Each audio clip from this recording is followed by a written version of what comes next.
Assalamualaikum warahmatullahi wabarakatuh. Kami akan menjelaskan tentang DSS, perjalanan wisata berbasis web menggunakan metode Composite Performance Index atau CPI dari PT Penjelajahan Nusantara Wisata. Perkenalkan, nama saya Sultan Farhan, dan lalu ada Fernando, lalu ada Frederick Desmond. Lalu bisa dilanjutkan, Desmond. Ya, di sini ada abstrak, berikut abstraknya, dan berikutnya ada latar belakang penelitian. Bawa lagi, Sultan. Dan berikutnya ada identifikasi masalah, dan identifikasi masalah itu ada 3, diantaranya 1, kurang efektifnya penyampaian informasi perjalanan wisata dari pihak travel kepada wisatawan yang sesuai dengan kriteria. 2, fokus pada reservasi perjalanan akan terganggu. 3, penyediaan informasi perjalanan wisata yang kurang detail. Dan selanjutnya ada rumusan masalah. Adapun bentuk perumusan masalah tersebut selain berpatokan dengan komponen-komponen pembentuk DSS, ada hal yang paling mendasar dalam perancangannya, yaitu 1, bagaimana cara menganalisis komponen dalam membentuk DSS untuk perjalanan wisata. 2, bagaimana perancangan teknologi DSS untuk membantu pihak travel dalam menyajikan perjalanan wisata. 3, bagaimana cara penerapan teknologi DSS ke pihak travel. Maksud penelitian adalah agar mempermudah pihak travel dalam menyajikan perjalanan wisata sesuai dengan objek wisata dan kriteria tempat wisata yang diinginkan oleh wisatawan. Berdasarkan DSS, menggunakan metode penghitung Composite Performance Index atau CPI. Tujuan penelitian adalah 1, untuk menganalisis alternatif tujuan wisata dan kriteria perjalanan wisata berdasarkan data kuesioner yang didapat dari pihak travel. 2, untuk merancang teknologi DSS dengan menggunakan metode perhitungan Composite Performance Index atau CPI. Yang ketiga, untuk menerapkan penggunaan teknologi DSS dengan cara membangun aplikasi pendukung keputusan atau DSS perjalanan wisata berbasis web. Kegunaan praktis. Kegunaan dari pembuatan aplikasi DSS perjalanan wisata ini adalah 1, kegunaan wisatawan. Lebih efektif dalam menerima informasi tentang tempat wisata yang disediakan oleh pihak penyelenggara perjalanan wisata atau travel. Kedua, kegunaan travel, mempermudah proses penyampaian informasi tentang kunjungan tempat wisata yang cocok kepada para wisatawan. Kegunaan akademis. Kegunaan akademis yang akan didapatkan dalam pembangunan aplikasi ini adalah dapat memahami proses perhitungan data yang akurat dengan menggunakan metode perhitungan yang diterapkan pada aplikasi. Terus selanjutnya ada batasan masalah. Batasan masalah itu ada 3 ya. Ada, kalau lagi Sultan ada 4, maaf. Terus selanjutnya ada kajian pusaka. Kajian pusaka. Fase-fase proses pengambilan keputusan. Proses pengambilan keputusan terbagi menjadi 4 fase, yaitu fase inteligensi, kedua fase desain, ketiga fase pilihan, keempat fase implementasi. Definisi DSS. Definisi DSS sebagai sekumpulan prosedur berbasis model untuk data pemrosesan dan penilaian guna membantu para manajer mengambil keputusan. Dia menyatakan bahwa Untuk sukses sistem tersebut haruslah sederhana, cepat, mudah dikontrol, adaptif, lengkap dengan isu-isu penting, dan mudah berkomunikasi. Definisikan DSS dengan membandingkannya dengan sistem EDP atau Electronic Data Processing tradisional pada 5 dimensi. Pengertian Electronic Data Processing atau EDP itu sendiri adalah penggunaan metode otomatis dalam penggunaan data komersil, biasanya menggunakan penggunaan EDP ini relatif simpel akibat aktivitas yang berulang untuk memproses informasi dalam jumlah yang besar. Bawa lagi, Sultan.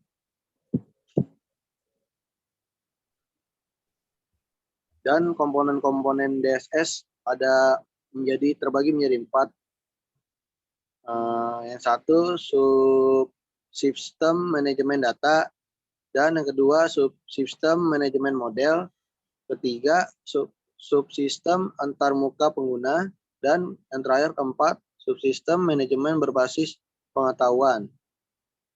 Metode dan berikutnya metode dalam pengambilan keputusan terbagi menjadi 3 metode, yaitu metode Bayes, kedua metode perbandingan eksponensial, yang ketiga Composite Performance Index atau CPI. Dan selanjutnya objek dan metode penelitian. Metode penelitian ini berikut isi-isinya. Bawa lagi, Sultan.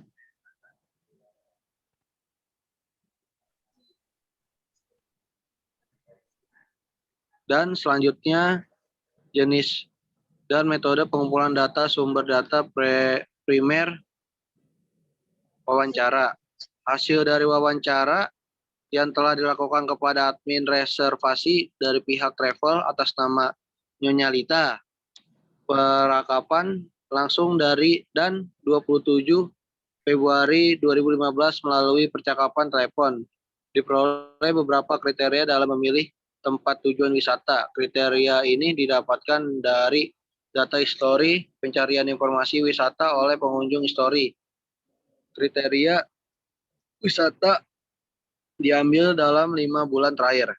Kriteria yang dimaksud diantaranya dari segi biaya, keindahan, dan keramaian masing-masing dari kriteria tersebut memiliki bobot dan tren, di mana bobot dan tren ini dijadikan patokan utama wisatawan dalam menggali informasi tempat wisata yang ingin dikunjungi. Dan selanjutnya ada observasi. Observasi dilakukan untuk memperoleh informasi langsung dari pihak travel yang dijadikan objek penelitian, di mana akan diketahui proses penyampaian informasi dari pihak penyelenggara wisata kepada wisatawan.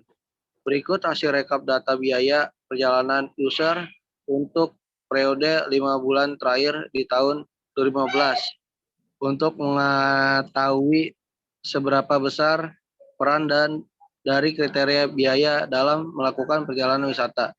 Berikut adalah tabelnya dari perjalanan wisatawan.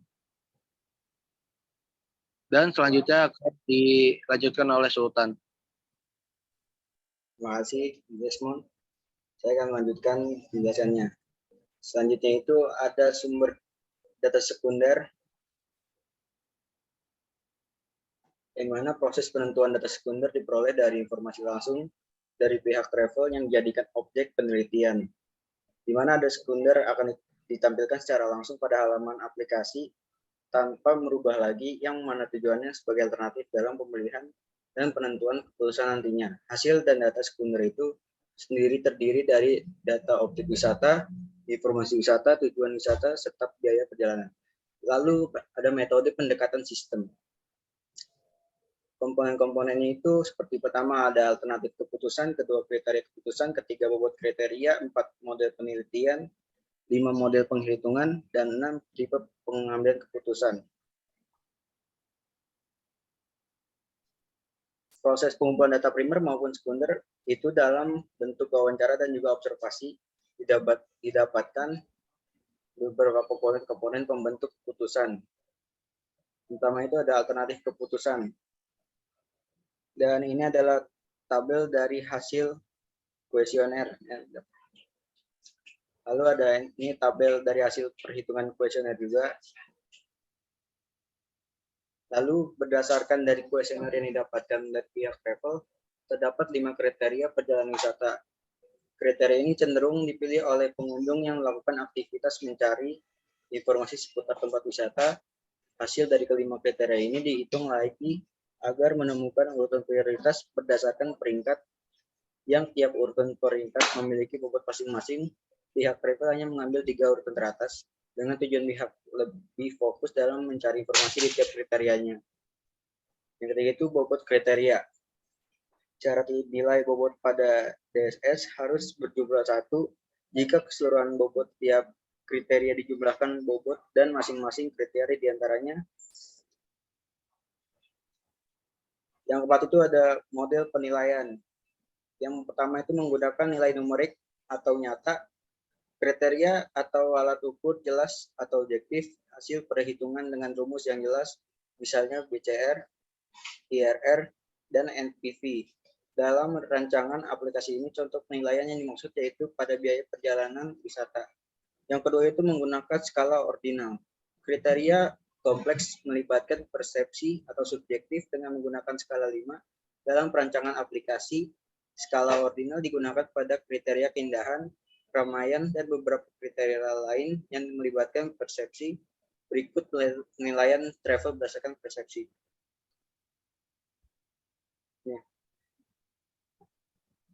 Lalu ada yang kelima metode perhitungan dari metode Bayes.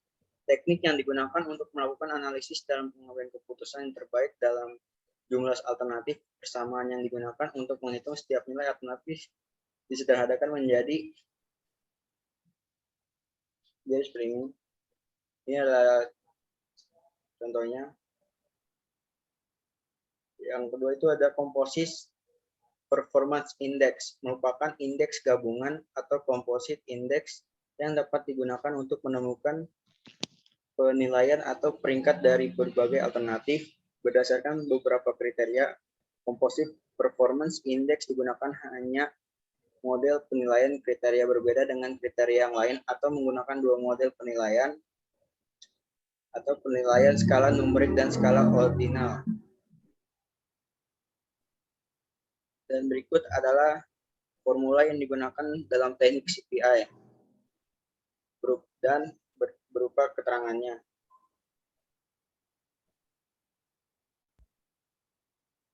Prosedur penyelesaian CPI yang pertama itu ada identifikasi kriteria tren positif, semakin tinggi nilainya semakin baik, dan tren negatif, semakin rendah nilainya semakin baik. Untuk kriteria tren positif, nilai minimum pada setiap kriteria ditransformasi ke status, sedangkan nilai lainnya ditransformasi secara proporsional lebih tinggi. Untuk kriteria tren negatif, nilai minimum pada setiap kriteria ditransformasi ke 100, sedangkan nilai lainnya ditransformasi secara proporsional lebih rendah. Lalu ada hasil penelitian, gambaran umum yang diusulkan. Alur kinerja pada sistem ini dimulai dari pihak manajemen travel yang menemukan kota keberangkatan dan objek wisata yang ingin dituju. Sistem memfilter pilihan dari user dengan mencocokkan data yang telah disediakan oleh admin travel atau database. Lalu hasil dari pilihan itu ditampilkan ke halaman aplikasi beserta kriteria yang telah ditentukan pihak travel. Setelah itu user mengisi nilai dari tiap-tiap kriteria yang telah disediakan, lalu sistem mulai melakukan perhitungan dan perhitungan yang dilakukan oleh sistem ditampilkan lagi ke halaman aplikasi berupa urutan peringkat terbaik berdasarkan nilai kriteria yang telah di-input sebelumnya. Proses pengambilan keputusan segera dilakukan oleh manajemen travel dengan mengacu dari hasil hitungan urutan yang ditampilkan. Berikut adalah flowchart. Yang pertama itu mengelola jenis wisata. Lalu yang kedua ini ada flowchart untuk mengelola portal wisata. Lalu yang ketiga ini ada mengelola untuk kota berangkat.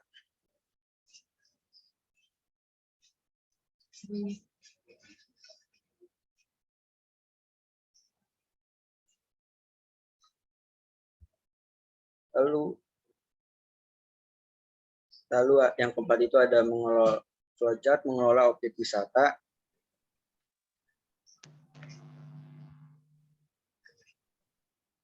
Lalu ada juga flowchart mengelola objek wisata seperti ini. Lalu ada mengelola data biaya dan ada flowchart mengelola kriteria. Lalu bisa dilanjutkan oleh Fernando.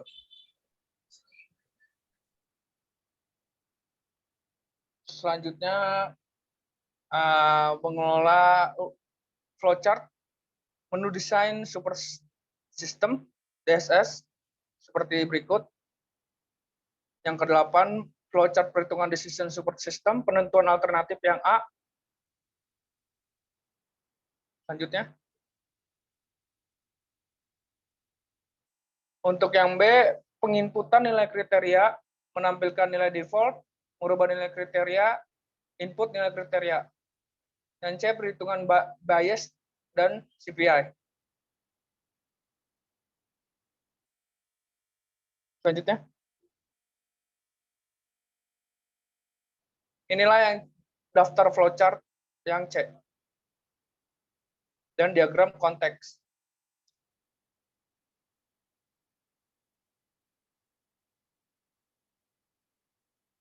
Selanjutnya.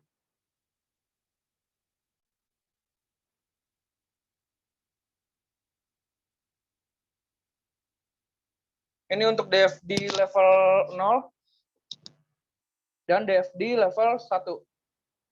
Data flow diagram.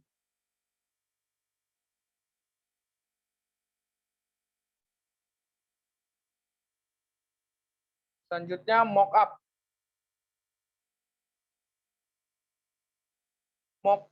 Mockup merupakan ujung tombak pada presentasi desain. Mockup desain website ini diperlukan guna meyakinkan Anda ketika Anda menggunakan website dengan desain custom. Dan sebagai berikut mockup dari website yang akan digunakan nanti. Yang pertama beranda Gajah Indonesia.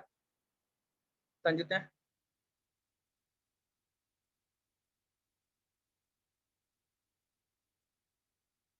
Dan di sini mockup yang kedua itu Gajah Wisata, bisa memilih untuk di pulau mana dan daerah mana dan kota wisata mana yang harus dipilih. Selanjutnya. Ini untuk akun. Mockup dari akun yang dipunya.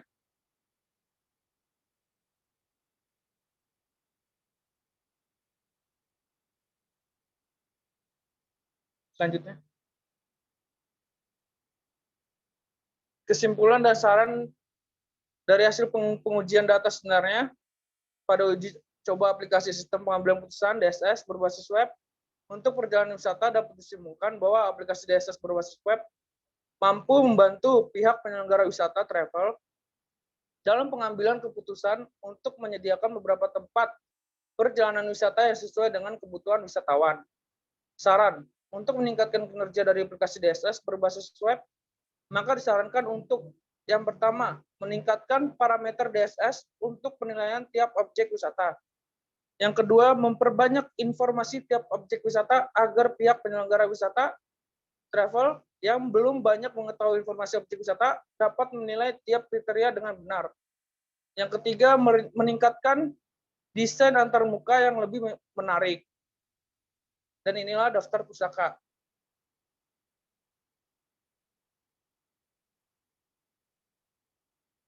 Baik, terima kasih. Sekian penjelasan dari kelompok kami. Wassalamualaikum warahmatullahi wabarakatuh.